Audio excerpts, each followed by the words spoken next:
Hi.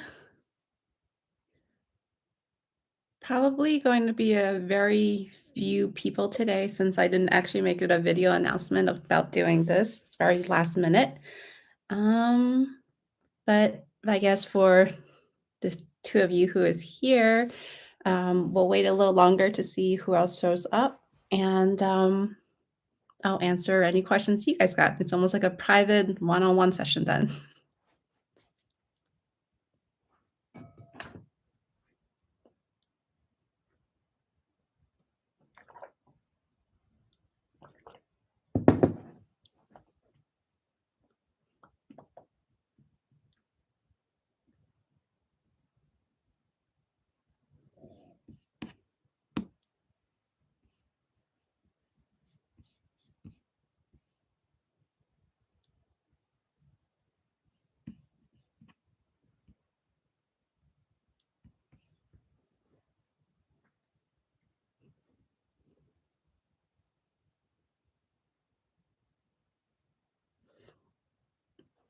Hi. All right. We have a quorum of 4. We could just get started. Hopefully, more people show up. If they don't, then pretty close to the next 1,000 mark. So probably the next one will be held pretty soon. But yes, welcome everyone who came today. I'm sure some of you are international, and this is some odd hour for you. And I guess I've been on hiatus for a while. That's partially because of some, I guess, issues I've been having, and I'm hoping that starting basically the end of this year slash beginning of next year, I will be more active. The plan is to make more educational videos and maybe do some live sessions with with some slides. We'll see how that works out. And then, yeah, hopefully I'll make more videos. I know the interview season is about to get started, so there's also questions about that. If you guys have questions, put in the chat now. If not, I'm just going to start talking about this new interview season. So it's kind of late October, and unfortunately, if you were going to get an interview invite for a residency interview, I would anticipate by now you probably have received them all or close to all of your interviews. Most programs, they don't really go back into the ERAS system to look for more people who send in their like their applications late. So in this stage of the game, probably if there was any interview invites to be given, they probably already all been given out. And the first days probably have already started, if will not start soon. So this year, well, not this year, every year going forward until we're told that it will be basically online virtual interviews, and that kind of sucks in a sense that you don't get to go see the programs, you don't get to interact with people one on one because interacting with people over Zoom or some media like this is going to be less optimal. You don't really understand a good feel about how the people interact with each other. Yeah, and I feel like that's one of the biggest things to look for in a program is how well the residents and the attendings interact or how the residents and resident interact. It's maybe not something you've considered, but it's definitely one of those things that really make or break your program for your residency experience. If you end up not liking your co-residents or you're not liking the teaching style that the attendings provide, then it does make it a little rough um, for your residency, which lasts 4 years. And then in terms of interviews, I actually saw on Reddit there was some people asking about what kind of slides would they show at interviews. Um, I would say probably most programs don't do that. They don't show you an unknown slide session and be like, "What is this?" And if you can't make the diagnosis, you're never going to get in. I feel like most programs don't do that because it's kind of a waste in a sense because just because you don't have enough pathology exposure now does not make you like untrainable trainee in the future. So if there's any program that actually bases how qualified you are to be a resident based on how well you do on their little unknown session that they show you, I feel like their priorities are a little off. And I don't know. But I feel like most they may do it just to see how you handle the stress of like a sudden something that you're not anticipating. That would be a better use of these unknown sessions is just to see how you handle stress. Are you able to work on your feet, come up with something, even if it's like just describing it and you got it completely wrong? I feel like it's not one to test your knowledge because honestly, there is no knowledge, and then there's the whole aspect of how you think and if you can notice something different. And for any places that show you some complicated case and be like, "What do you think?" And they tell you it's some like weird diagnosis only saw one in a lifetime. Honestly, I I don't know why they would do that because if they saw it only once in a lifetime, they probably had a hard time diagnosing it themselves and then asking interviewee to do it. So I would say don't worry about getting slide sessions and showing that you know something. I'm pretty sure most programs don't do it, and they probably don't do it for the sake of knowing if you know things already, unless they're showing a bunch of tubular adenomas or like I don't know something super simple like I don't cancer, blatant cancer. Um, they there's nothing else to evaluate you on for these slide sessions. Potentially interviews will be virtual for the next 2 years. I'm not quite 100% sure, but, all I know was after COVID, after everything was done on virtual, the idea is, they decided that virtual is more fair to all of the candidates because not everyone has a lot of money to throw around to go travel to different places to interview. So this allows people to interview as many places as they want to without having cost as a financial factor. That's also the reason why if you ask your program after you interview for a second look, they're not supposed to use that time to evaluate you because it's unfair to all the other people who couldn't find time or have money to come do a second look. Um, so the second looks are more just for the applicants to actually see what the program is like, and it's not meant to be something for you to show off at, because technically they're not supposed to. But there's a lot of things that people are not supposed to do, and they do it anyways because I'm like officially stuff like that. So it's really come down to a cost issue than per se. Because virtual is that great. Honestly, I don't think anyone would think that a virtual interview is really that amazing, except for, of course, the people who will be more financially struggling to go to more interviews. So, I mean, if someone's well off, they could go on 200 interviews if they want to. But if you already are working to pay off med school while you're in med school, going on to 20 interviews, that's like up to like 5,000 of dollars worth of like commitment. It might just not be possible. But I hope eventually they'll decide to go back to in person because like I said, I don't think virtual interviews is good at all. But yeah, the new thing this year about the interview cycle is also the tokens. It's not new. It was there last year, but I think last year, since it was the very first year of doing it, programs weren't quite sure what to do with the token system.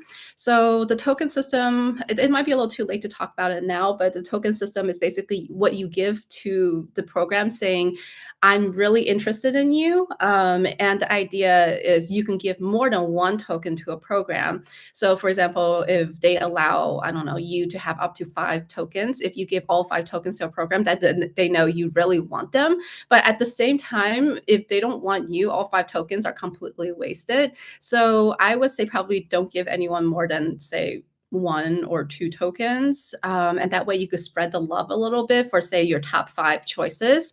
And it's kind of silly because you give the tokens up front and you haven't interviewed or anything, but I guess it's more like based on your experience and what you already heard about these programs, and that's how you give out these tokens.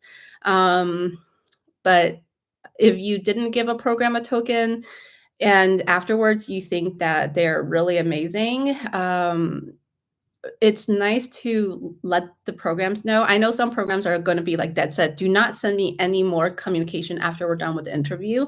But, if you didn't send a program a token and you really love it, then it might be worthwhile to send them a communication kind of expressing that interest.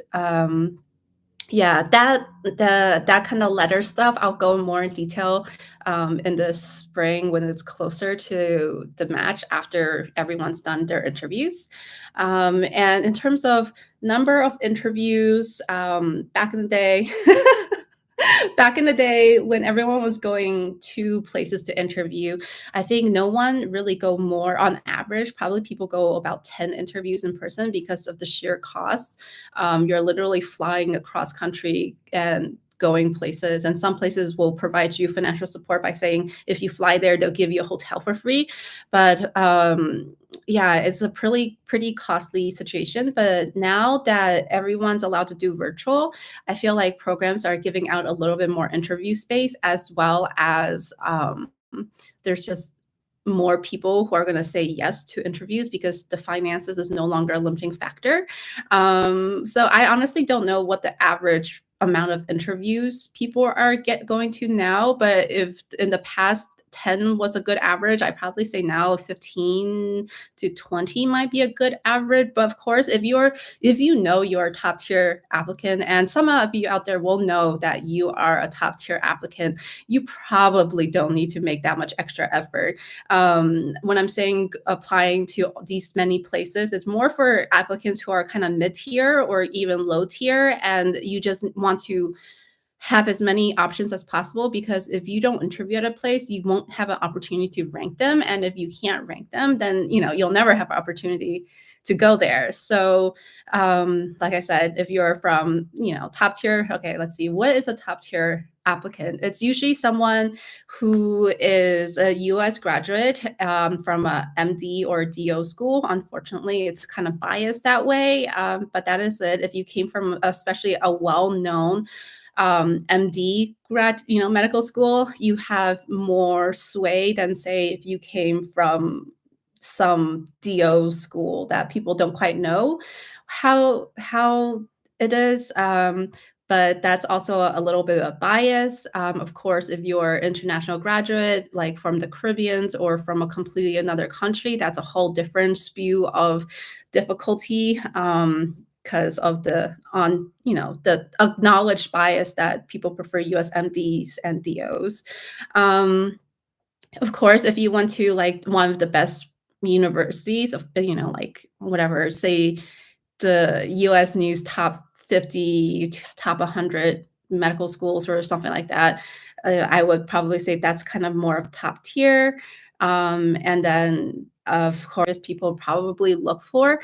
That said, if you haven't done research, that's okay. If you've shown that you're very involved in your community, you do a lot of volunteering at these free clinics and so on, and student government, that kind of makes up for the volunteers. But I have to say, probably the most favorite kind of applicant is the MD PhDs that don't want to go if MD PhDs who don't want to go on a clinical research track, if you are MD PhD and you just want to apply to an AP-CP program or just an AP program or something like that, I have a feeling you're probably going to be the most favorite kind of applicant. So that's really it.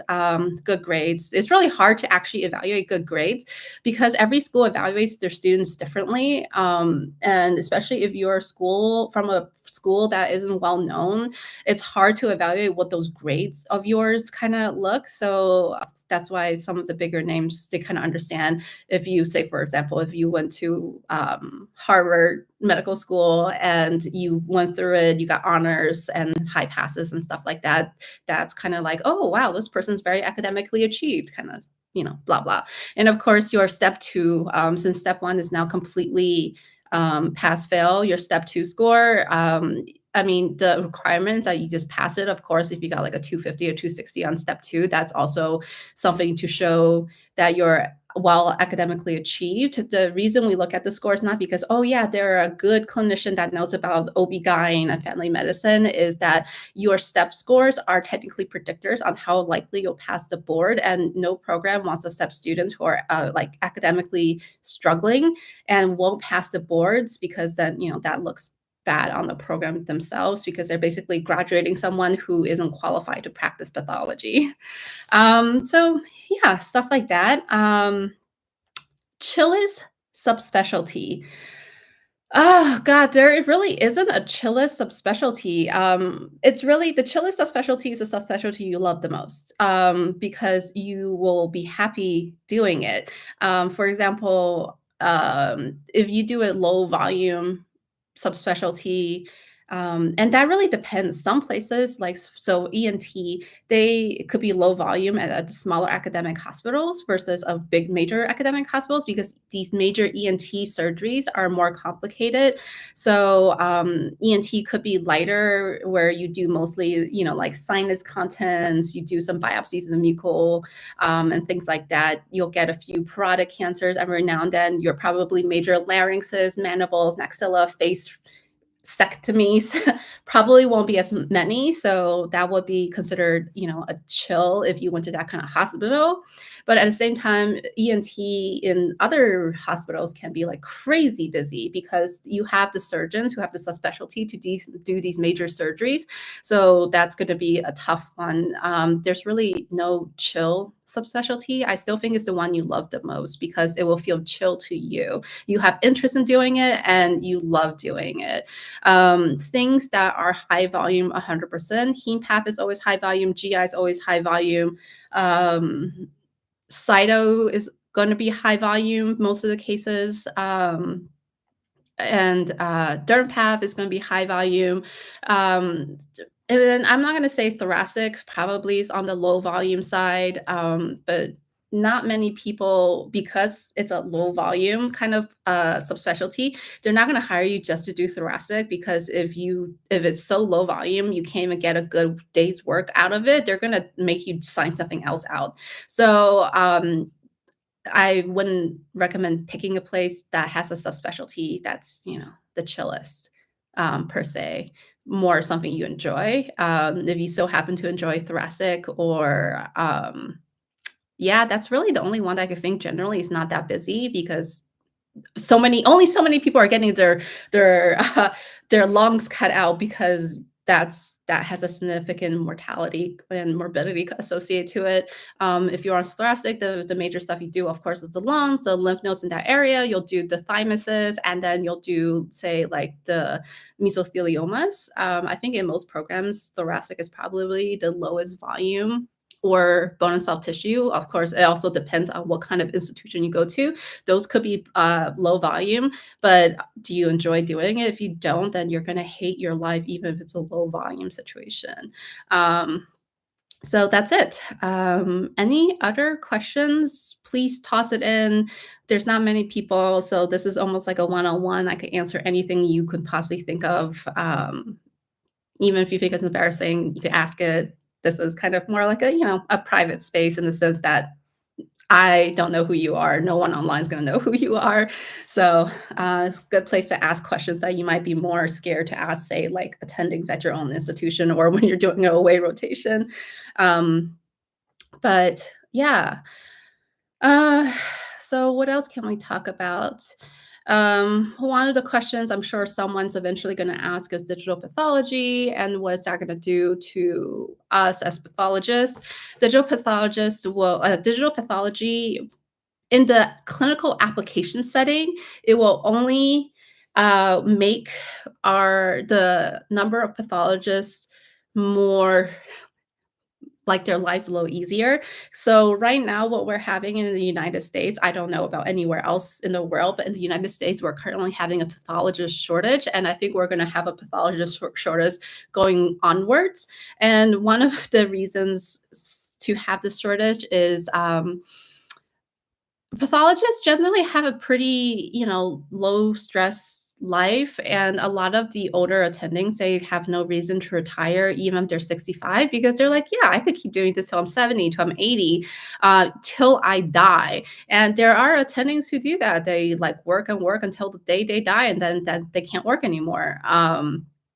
So we are definitely having a shortage, and because of COVID, a lot of people decide they want to retire, and in addition to all of that, there's more we learn about medicine, the more we realize, oh, we should be screening for colon cancer because colon cancer rates are going higher in these young 30s and 40-year-olds. So colon cancer screening should start earlier.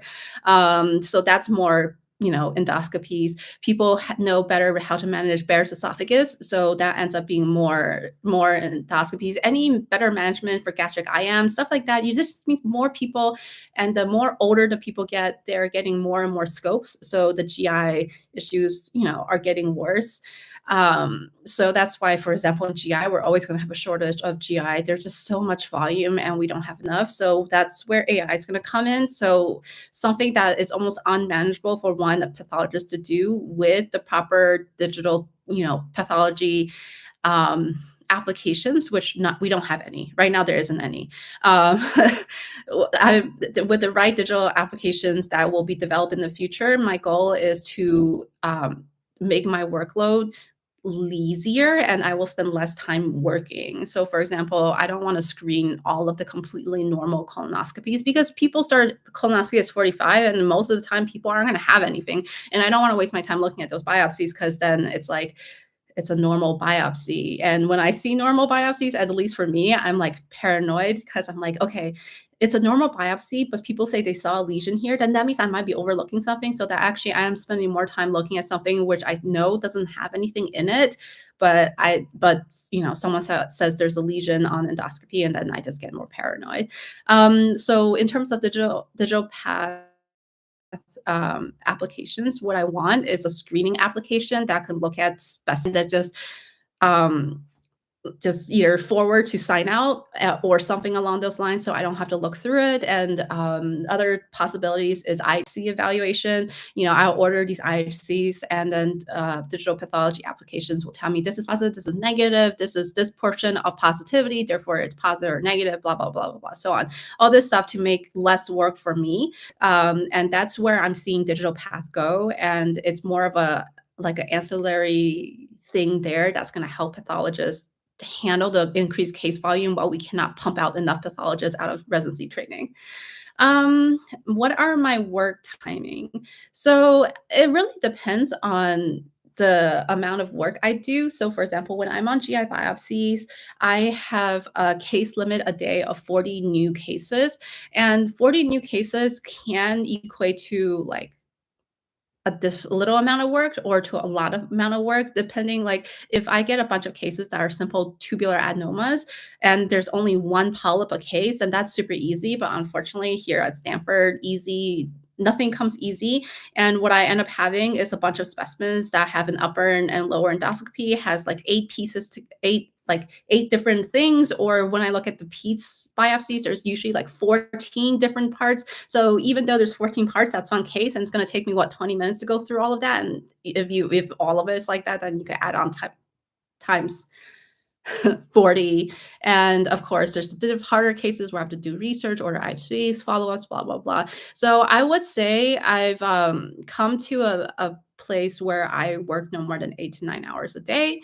And now I've come to accept the fact that I refuse to work on weekends unless it's like an emergency where I'm on call.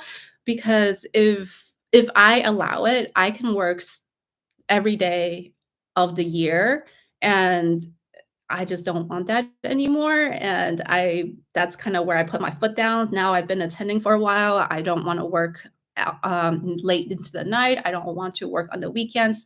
But as long as I get all my work done, I feel satisfied. So usually I would say 8 to 9 hours. And I think that's probably fair for most people. When you get a week where you have a horrendous amount of work, then of course it's going to be some longer hours, like 10 hours. But hopefully fingers crossed. That doesn't happen too often. It's kind of here and there. But like I said, volumes are increasing everywhere, and the work hours are getting longer just because of the increased volume. Um, and of course, I work in an academic setting. I work with residents. On the weeks I work with residents, my work days get longer because I would spend, the 2, 3 hours signing out with the resident and spending that time like talking, teaching. And of course, afterwards, I end up having to re-review the cases that looked at with the residents, because if I'm talking and teaching and looking at the same time, I know for a fact that I don't multitask that well. So I end up having to look at the cases all over again to make sure that whatever I saw with the residents actually what I saw. And honestly, there's times where I miss things when I was like with the resident that I catch on my own. So that's why when I'm on a subspecialty where I'm working with residents, it's a little longer days because I have to make sure I don't make any mistakes. And if I do, I need to follow up with the resident and the fellows because I don't want them to leave at the end of the day, like thinking something wrong or thinking something different about a case. So in all honesty, when I'm working by myself, I, look at the case, I look through it, and I sign it out right there, right then. I don't have to go back again a second time or a third time. So working with residents, without working with residents, I could probably finish my day a little earlier, say like, in 6 to 7 hours. But if I work with residents, of course, the time added will be longer. But of course, there's the academic setting and the non-academic settings. So if you don't want to work with residents because they slow you down and you hate teaching, then don't work in an academic setting. Okay, MSPE given more weightage, how much? I'm not quite sure what MSPE is. I think it's something to do with foreign medical graduates, and I honestly don't know much about that process. All I know is if you're a foreign medical graduate, there is, a certain application, like, thing you have to go through, um but or the other thing is MSPE, if you don't wanna or clarify for me, it could be like a master's of something, something, sorry. MSPE, oh, dean's letter. Dean's letters, okay. Dean's letters honestly are worthless because, a medical school dean works with so many people. There's no way they could know you one-on-one for any reason. The major thing a dean's letter that would show is kind of like, are you a good applicant in good standing? And the dean is the kind of person who will be able to understand your transcript and tell us what kind of applicant you are, because a lot of time if like it's difficult to understand what your transcript means, the dean's letter is going to be like, oh, this person graduated at the top percent of their class, middle, or they are graduating the lower tier of their class. So that's kind of the dean's letters mostly for us to know if what tier in your academic standing you are. If you took if there was any hardships in your life, sometimes I will go into the dean's letter, and so on and so forth. They also explain certain things about the medical school. So the dean's letter provides certain information, but it's not like if you have a dean's letter that just gives like a standard thing, it's not going to hurt you, because what matters in terms of letters is the letters of recommendation. So there is more like precedence in the actual letters of recommendation than say the dean's letter. I hope that answers your question. Sorry, I'm a little out of way for the MS, all of the other stuff. Likelihood MD from a different country who has a PhD in the US getting into a research pathology residency program. So the fact that you have an MD PhD, and big and you have a lot of publications in well-established journals, then you have a good chance. For these research pathology residency programs, like what they care the most is that, you can do the research and you can publish your research. It doesn't matter if you spend 6 years doing an MD, PhD, and you only publish one paper, then that's just showing off that you spent 6 years and you didn't accomplish much. What what expectations for MD PhD who goes into one of these research tracks is that the anticipation that you have published multiple first paper authors, gone to a lot of poster presentations, and are second, third, whatever authors in other papers. So if your list of papers and scholarly activity isn't very long and your MD PhD, just because you're MD PhD doesn't mean you'll get the research track.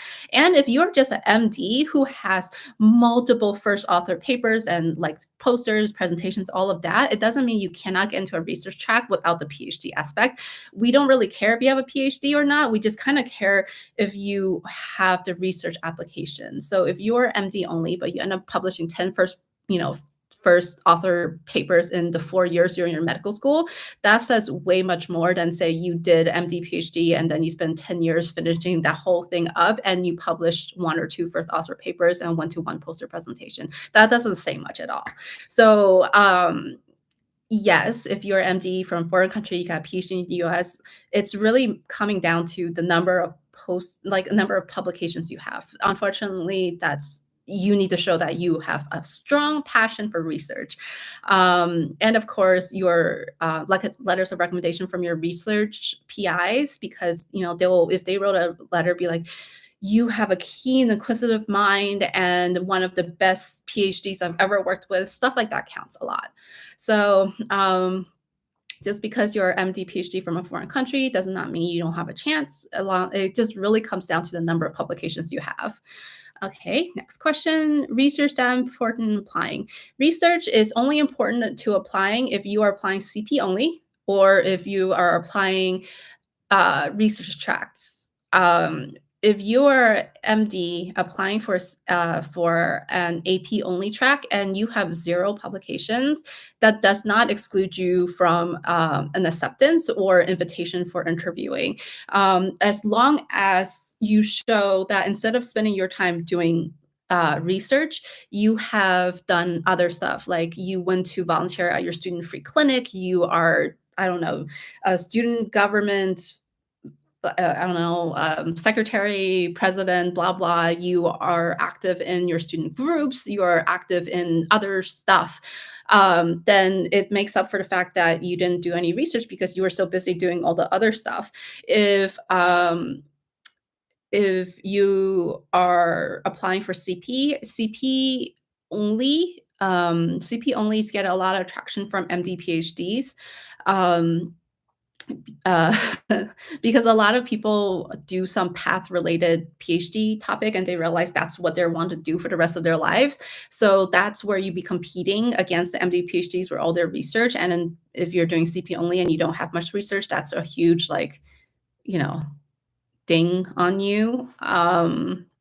So research is only important if you have interest in going to one of those top heavy research programs, like for example, if you went to like Brigham and Women's or at the MGH system, they are research heavy people and they have expectations that you do research while you're there, and you go to UseCap while you're there and you have papers and presentations while you're there. If you have 0 research to start with, then of course that's going to be a negative. But if you come to a program who doesn't care about that, in the sense like they don't want, like if there's programs who understand that they're not going to train every resident to be a academic pathologist, then they have more understanding that people are going to go to private practice. And if you never do research, you have no need for research in private practice. So of course, you just kind of have to know the kind of program it is and how much they care. But in general, I would say research is not a requirement. If you've done a little bit as an MD, that's good enough. If you've done a lot as an MD, that's impressive. And you probably have a better chance. But like I said, it's not a requirement. You just have to show that you filled your time in medical school and in so on, that you did other things with your time, not just I studied really hard and I got good grades. That by itself, it's going to be like we have so many people who do great academically, but they do all this other stuff. Why will we take you who only spend all of your time studying and getting good grades? So yeah, that's the only time it matters. What made me decide to stay at Stanford as faculty after fellowship? So it's the same reason I came to Stanford as a fellow in the first place. Stanford was actually the first place I interviewed at, and after I finished interviewing here, I was like, I'm okay not interviewing anywhere else. If they give me an acceptance letter, then I will take it with like in the without a drop in the heartbeat or whatever the saying is, because the people here are just amazing. The trainees, they all seemed very happy, and the interaction between trainees and the faculty is also something that's quite amazing. And all the faculty, they're all very nice people. They're accomplished in their own ways, but they're all very friendly. They all seem to be pretty cheerful. So when the trainees are happy and when the faculty are happy, then you know that program, even if it's like a hard place to work because it's so academically challenging, it just means that the environment of the workplace is good enough to overcome whatever other issue there may be in terms of like work-life balance and stuff like that. So that's why I picked Stanford for as fellowship. In terms of what I stayed was because as a fellow, I was very I was able to kind of go to every aspect of what an attending does. As a GI attending here, and I saw all the stuff that they do that I feel like I can do it too. So that's why I was like, I like the environment here. Of course, I love the Bay Area, the food, and the weather is very, very nice. So I ended up staying because I love the culture here so much. And it still stays that way. I like the culture. The workload has like doubled since I started as an attending, but I feel like, we are as a group of GI pathologists, we are more than happy to split the workload. So we're not trying to pawn it off on anyone as the most junior faculty in the GI group. They're not like giving me all the shitty cases, all the hard cases. The work is still split very fairly between me and, say, Dr. Lowinger, who is like, uh, the professor emeritus and so on, the senior of the group. So that's why the work culture here kind of makes it worth staying. If I need to go on if I need to go on like a sudden leave because of something, people are there and willing to cover. If I have a doctor's appointment, and people are willing to switch with me to make sure I'm not doing frozens then, so I could go off and go to my doctor's appointment. I've actually almost never missed a doctor's appointment because I'm working, because I'm able to kind of switch around my schedule to make it work out. So, stuff like that. That means a lot. And then how do you efficiently work up or find resources for cases that you have not seen before? Separately, uh, So, if it's not in a textbook, like if it's not in one of these reference textbooks, then and you make a diagnosis, then that is publishable. So most of the time, you're going to be able to find it in one of the textbooks. You just need to know where to look. And of course, the textbooks give you like picture perfect examples. The stuff you see in real life is never going to be picture perfect. So, this is another reason why I stayed at Stanford, is because I don't feel shame showing cases around to people. That if we have a GI consensus a conference twice a week where we basically meet together and show all of our challenging cases to each other, and we get the group's opinion. And of course, if I've never worked with a case like this and someone else have, and I'd be like, okay, what kind of workup should I do? They'll just tell me instead of be like, oh, why didn't you do your own research? So like, so that's why I really like Stanford as a group. The culture here is just amazing. And in terms of working it off, of course, if I got a cancer of unknown origin and on like it doesn't have a good it doesn't look like squamous. It doesn't look like well-div adeno and stuff like that. Then there's a standard IHC workup, and that I mean, I don't think they really have textbooks telling you what the standard workup is when you think about it, because it matters. It's like kind of different in different subspecialties. So, for example, in GI, if I get a cancer for unknown origin, the things I always order, of course, is a CK mix, CK7, CK20, and the CDX2, and of course, others like just to start to make sure I have a carcinoma versus say a heme thing or like a sarcoma or something else. Basically, I kind of just start with, is this carcinoma? And if it is it upper or lower? And from there, I will do more stains. And it varies, depends on the case. So honestly, there is no good resource, but this is something that if you don't know yet, the more you work through residency, the more you should be learning this this like workup method. And if you are a resident and you say you're in your third year residency and you still don't know how to answer this question, then perhaps talk to your attendings, because this is something that your attendings should be teaching you, like how to think about how to work up tough cases. And of course, showing other subspecialties. So for example, if I got a case and I find out that it's actually not carcinoma, it's some sort of sarcoma, I don't just go sign it out. I always like show it to our soft tissue people and be like, hey, this is what I think. Do you agree with it? Yes, no. What other stains would you order? And if whatever. And then once the stains come out, I'd be like, okay, this is my interpretation. Do you think this is right? And then sometimes they'll even offer to write the interpretation for me, and then I'll just sign it out. So it's like a lot of working between different groups, and you really need to have good co-work, like co-residents, co-fellows, co-attendings and stuff like that. So unfortunately, if you're in a place that haven't taught you how to, or you're already attending and you still quite know, it makes me wonder if the working environment's a good place for you, because clearly people are unwilling to share information, and that's definitely one of the biggest no-nos in any work, I think. Um, do you think pursuing a CS master will help pathology resident application in the future? Um, I don't know what a CS master is. This like a clinical science master's? Please let me know further down in the chat. Because doing a master's program after, say, your MD or computer science. Oh, computer science. Oh, wow, I didn't even think about that. So doing computer science and pathology, it's useful and not useful in a way.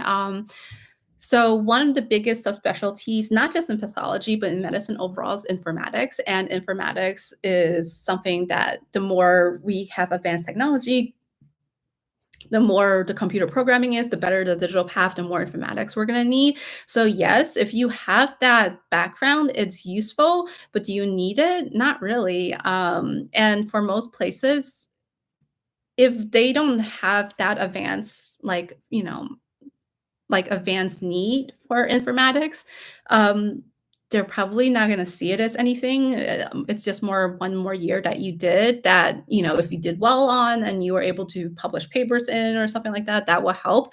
But a master's of computer science, like I said, unless it's a program that is very interested in informatics, I feel like it doesn't really help you to the extreme or anything like that. So if it's something you're interested in, I always say do whatever you're interested in. If you are interested in computer science and you want to do a master's in it and you want to work towards an informatics career in the future, then I feel like that's great. And if you have that computer science background, then that's useful. But if you're doing it just for the sake of saying, does this increase my likelihood of being accepted as a resident or as a fellow, the answer is probably no. um,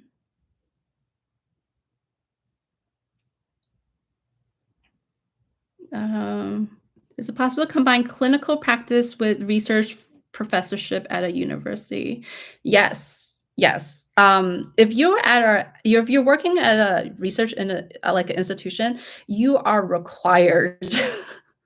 If you're working for academic institution, like for at Stanford, I'm not 100% clinical. I still have research requirements. I cannot get promoted without research under my belt while I'm doing it. And it just depends on what line you are doing. So for example, my line is clinical educator line. So I spend most of my time doing like educational and clinical roles, but I still have like a 10% research responsibility. And of course, if you are going a different line, then you have more research responsibilities. So it's kind of what you want out of it. And of course, even if you want to do more research than what you're given, you can always write your own grants and get money to kind of buy back your time from the university to dedicate more time on research. So if you want to do research and you want to work clinically, then a academic institution is like perfect. You literally cannot go to academic institution and pray and hope that you do zero research. As much as I hate research, I'm still participating in different research projects because, of course, at the academic institution, no matter how much I hate it, I still need some. So if you want, you can do a lot. There's an attending here who is only given 40% of their time to do research, but they end up doing research 70% and academic work only, research 70% and clinical work 30%. That's because they wrote so many grants, have so much funding money that they bought back their own time. And the limiting factor is how much time you can buy back is really depending on your department need. If the department needs you to work a little bit more clinically, then of course, you'll have to do more clinical work. But if your department is really well staffed, and you say I only want to work 20% and I want to do 80% research, then that's doable. You just have to go to the program that will offer you such a setup.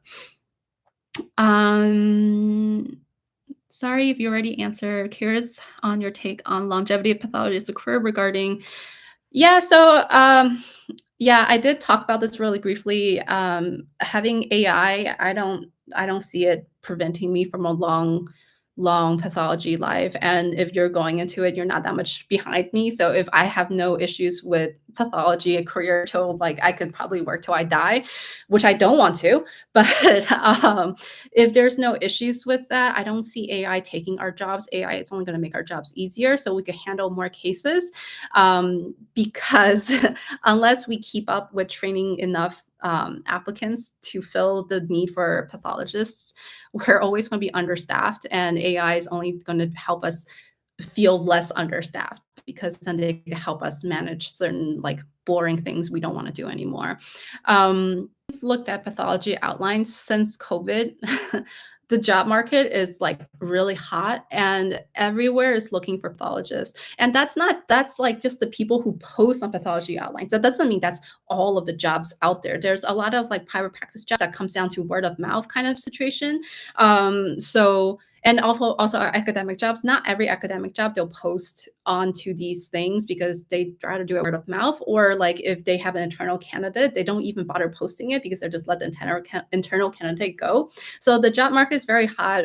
Like for example, in Stanford at GI, we're working to hiring one more person right now. They're kind of like going through an interview process, and we're hoping to give an offer letter that they will accept.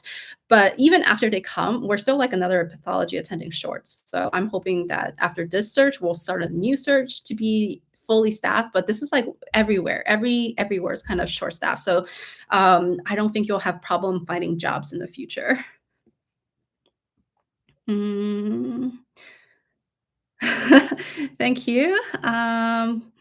Do I have any pets? Yes, I got my dog when I was a resident, and I guess that kind of shows you how doable it is in terms of residency. One of the biggest thing is, of course, I was married at by that time. So me and my husband, we are able to split our time and take care of our dog's need. And of course, we then will hire dog walkers during the work time. But we survived residency and fellowship raising our dog, and now as attending, I have more money to throw at any problems I want. So yeah, having pets during training is not a no-no. And if you really want a dog, you really want a cat, go for it, especially a cat. Cats, they don't need as much. But yeah, I have pets. I have a dog. I love my dog. I'm thinking of getting another puppy soon. I really want a black lab. Is like the thing I wanted since the beginning, but I basically walked in a shelter thinking like I'm just gonna look around, and I came home with a dog, and now it's been 5 years with her. So yeah, pets I definitely has. How do I relax? So I relax by playing video games. I'm a huge like nerd. I've always been a huge nerd. I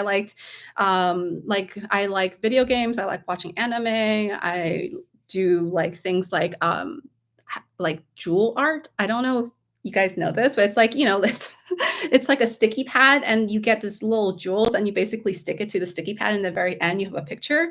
And I was doing like, I like playing board games. I like doing um, what are the puzzles, like the jigsaw puzzles. So that's all stuff. I just do stuff I like to relax. And I have time to do that. And I have time to walk my dog and go out and see friends. So as an attending, I definitely am able to kind of mold my schedule a little bit better so I could do the stuff I want. But even as a resident, I mean, I wasn't working every single day of the year, so I could still do things I like. And as a resident, of course, the first half of my residency was tough. I had less time to do things, but in my second half of the residency, I got so efficient that I usually finished my residency within 8 hours, and then all the other time of the day I have to myself. So yeah. That's all the stuff I like to relax, and, it might not be what you're interested, but, do whatever you want. How is industry? So industry is, I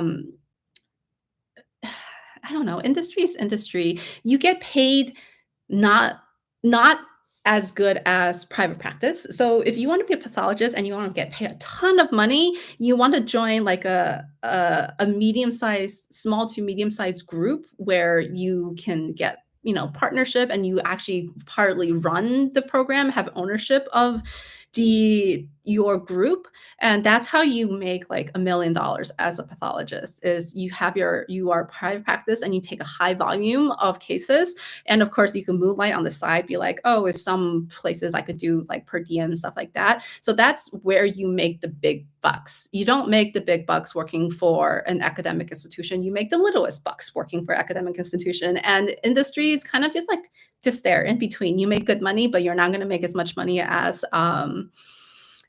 if you were doing private practice, and you're definitely going to make more money, or at least the same money as when you're working for an academic institution, but most of the time it's going to be more money. And of course, your life is going to be easier because when you're in industry, you're not there to sign out cases. You are there to do like whatever research component they need. So for example, if you're in an industry that works on building new IHCs or building new fish or building new whatever to do for pathology, you're there not to make a diagnosis of cancer. Or you're not there to make a diagnosis of, say, like, Barrett's esophagus. You're there to say, okay, this is the assay. These are the tissue we can work with. And then your job is more like, okay, this assay ran on this piece of tissue. It didn't really do well highlighting the cells that we wanted to do. So we need to like work to titrate this, make a new assay, give this up, starts a new, stuff like that. That's what you're doing. A lot of times in industry, you're kind of there just circling circling the areas of interest, because the researchers, like like the PhD in the research development side, will develop the essays, and you're there to basically say this tissue is worthy of our process, and this tissue is not worthy. And then once the tissues are done, whatever assay they're working on, then you're there to say, yes, this give a great result. No, that gives a horrible result. So that's kind of what industry is. And usually people in industry, of course, in industries, like, you work as hard as you want. Yeah. So I really don't know much about industry, but I just know in industry you make decent money. In industry, your job security is much less, because they could fire you and get another person easy, or they could replace you with someone else. Or if you're working for a startup company and the startup company kind of collapsed, then you're out of a job. So um, industry has its own perks and stuff. If you're working in an academic institution, your job security is like practically set until you decide to like retire, or unless you're completely negligent of your job and they fire you for incompetence. But that's usually the situation. Your job security in academics is very, very good. So I have zero fears of getting fired, unless if your industry, you never know when they decide to fire you or when they decide that the business is going out of business and things like that. So that's the perks of industry and the downsides. Do pathologists work on research lab full-time as researchers? Yes-ish. So at Stanford, we have faculty who are 100% research. Are they MDs? I'm not sure. I think most of them are PhDs, and if you were MD, PhD that wants to do only research, then you kinda have to look for that kind of job, but, usually, if you train through a residency fellowship, I don't see why you wanna do 100% research, but, of course, if you want to work in pathology full-time as research, you don't need an MD, or you don't need a residency. Um, a PhD is just fine. And if you did your clinical and you work on full-time as researchers, I think you're gonna have harder time finding that job because the fact that you have an MD and you're eligible for clinical work, they're probably gonna make you do subclinical work. Um, but like I said, it's not impossible. If you're MD, PhD, and you just want to do a research, you just wanna run a lab, I'm sure you can negotiate with whoever you're trying to find a job with to allow you to do that, and some places probably will allow you to. Like I said, if they don't have a great need on the clinical half, then they probably let you do as much research as you want, especially in like a really large academic center. Curious my thoughts on digital pathology potential being mostly remote in the future. So, being remote in the future, it really depends on where you are and how much money they have. Digital pathology, in the sense of looking everything on, like, say, Philips or some other imaging software, is expensive. Because one, wherever you are, you must have the money to buy the imaging scanners, and they're not cheap. They're like tens of thousands of dollars per piece. And then you also need to make sure you have the storage, like the storage space, not only for the slides, but also for all of your digital images. Each of these files are a couple um, gigabytes each. So they're not small. So you need to have enough support digital storage. So digital storage can get expensive. And the other thing is you're gonna need to have staff that knows how to do all of this, and then you're also gonna need not just any monitor right now. Like, for example, if I want to do clinical work remotely, there's the Philips monitor, and that is FDA approved to be done remote work with Philips, like the imaging, their imaging software. Back in COVID time, there was, like that emergency where you don't have to have the setup, but you could do it digitally, just because we were in like an emergency. Going in the future, unless we're going to have another kind of emergency like that, there's going to be a lot of money invested to start a digital pathology kind of work from remotely setup. Um, and yeah, and also, um, I don't know, unless imaging scanners get significant improvements, there's a lot of times where you scan tissue and the tissue just doesn't scan well. If, for example, if you have very little tissue, scanners have horrible job picking them up. If you are scanning an IC, which have only a few cells that has tumor in it, the scanners are horrible picking those up. So a lot of the times right now, even though I can do digital 100 times, I still need to see certain slides because they just didn't scan well. So you can't just keep repeating the scan because there are certain limitations on what a scanner can do. So you still need to look at the physical slides. So that's also a limitation. So not only do you have to have all of the money and all of the hardware to do the remote work for you, you also need to have people who are there to give you the slide, and you have to see it and read it that way. So complete remote work, I can imagine, can happen. And they're going to probably be happening in the large institutions. Your small private practice companies will not have the money to do this. Your large academic institutions probably will have the money to do this. For example, Stanford, we are pretty ahead of the game in terms of a remote work, but we're not allowed to do remote work, but we have the resources to do it. So, for example, we have a ton of scanners, and right now all of our GI biopsies are done digitally. We don't receive the slides anymore. The only time we receive the slides is if they don't scan right in the scanners. So now I prefer to sign out over Zoom because I could, like, you know, show them exactly what I want. I could dictate on that slide with the circles and all of these like annotation things, and the residents can open Epic at the same time, so they can look at it on their screen, and they could also edit the reports, so they save time that way. And I feel like a lot of residents really like that. But that's like one of the things that that kind of requires remote. And right now, for it to be standard practice, I don't think we're going to be there. And it's the digital pathology going to have to the costs have to come down significantly for it to be standard practice. So we're not there yet, unfortunately. If you are looking for a residency program or you're thinking about applying and hoping that you'll be signing out digitally by the time you finish, it's not going to be there. Um, PGY2, home country, US, will training. Um, so if you did pathology training in a foreign country, and you're applying for a residency program here and you're being competed, your competition is another foreign graduate who did not do a pathology residency, you'll have a better chance.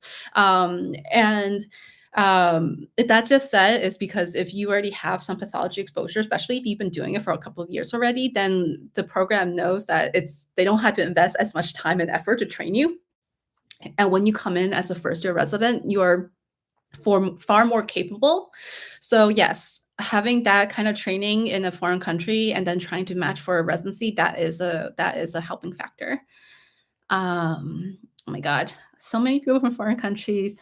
Thank you for joining. I don't even want to know what time it is in your own home country. How marketable do you think general search pathology fellowship is? So back in the day, pre-COVID, basically, when there wasn't a shortage of pathologists, everyone was doing subspecialty fellowships, and search path fellowship doesn't really get you very far unless you're just thinking about like small local private practice in a place that has no middle of nowhere, small private practice kind of situation. But now we're in a pathology shortage. People will take you if you just have a general search path training, a general search path fellowship, and they're more than happy with that, especially if you did a general fellowship and then you decided while you're doing your general fellowship, you kind of mini subspecialize while doing that, and that's enough. So given the pathologist shortage, that's more than enough now to just do that one general search path fellowship. Honestly, I think it comes down to times where like if you don't even have fellowship, you're probably still okay as long as you have really like strong foundation in like pathology and general search path and academic centers, it's almost always a no-go. Academic centers, because they almost all subspecialize sign out, they want a person who have done the subspecialty training. If you go to a smaller academic center who still does general sign out, then that's fine. But if you're trying to say come to Stanford and you've only done a general search path training, the chances you're not going to get accepted. Why would we take you when we have people who have the subspecialty fellowship who knows to do the job better? So that's kind of the situation. If you're not looking to go into a big academic institution, then general search path is more than you need. If you want to go into a big academic institution, you're still going to need to subspecialize. What does typical workday look for pathologists working academic center? So working in an academic center, though there's no one workday that kind of looks like the other. For me, for example, in the morning, what I do is the first thing in the morning, I sign out with my resident before everything else. And I hope to get that sign out done before lunchtime. And that way the resident can have their lunch, then have the whole afternoon to write, like send me the reports and go gross. And that's how I like to do it. And so also preview for the next day. Usually that's what it is, morning sign out. And then during lunchtime, sometimes I have lunchtime meetings, like multiple times a week, I will have lunchtime meetings. And then there's going to be frozen sections. So I do like 3 frozen section shifts a week. So, sometimes it'll be 9:30 to 11:30 sign out with the residents, or 9:30 to 12:30 or whatever it is. Maybe a meeting during the lunchtime, and then I'll go on frozen from 1 to 3, and then from 3 to 5 I will or 3 to whenever I'm done to finish up the cases for the day, and do any other stuff I need to do. There's always some stupid paperwork that academic institutions have to track of. For example, if your case was sent out to another institution because the like the clinician wants to. Once that report comes back, you have to review their report, and then you have to say if the two reports match. If not matching, then they're, like, that's a little more of an issue. But so far, lucky for me, I haven't had anyone else outside disagree with me. So I don't know what that would be like. And then I go home when my work is done. Uh, yeah, so that's what my typical workday looks like. It kind of differs depending on what like places you go to. Sometimes people do like whole half day shifts on frozens and so on and so forth, but we only do 2-hour shifts at a time because our frozens are so busy that it's almost impossible to do work while you're on frozens. Um, yeah, so that's how we handle it. I would say I generally nowadays don't work more than 8 to 9 hours a day, and a lot of the times if I was efficient and I didn't have too many meetings to attend, um, or if I wasn't hosting a growth conference, something like that, then I could finish, like, at 4 PM, and when I'm done with my work, I've decided that when I'm done, I'm done. So if I'm done at 4, I go home early. So that's how it is for me, and it might not be like that for everywhere else, depending on, there's some places where like even though you could finish your work in 6 hours, they expect you to physically be there for 8.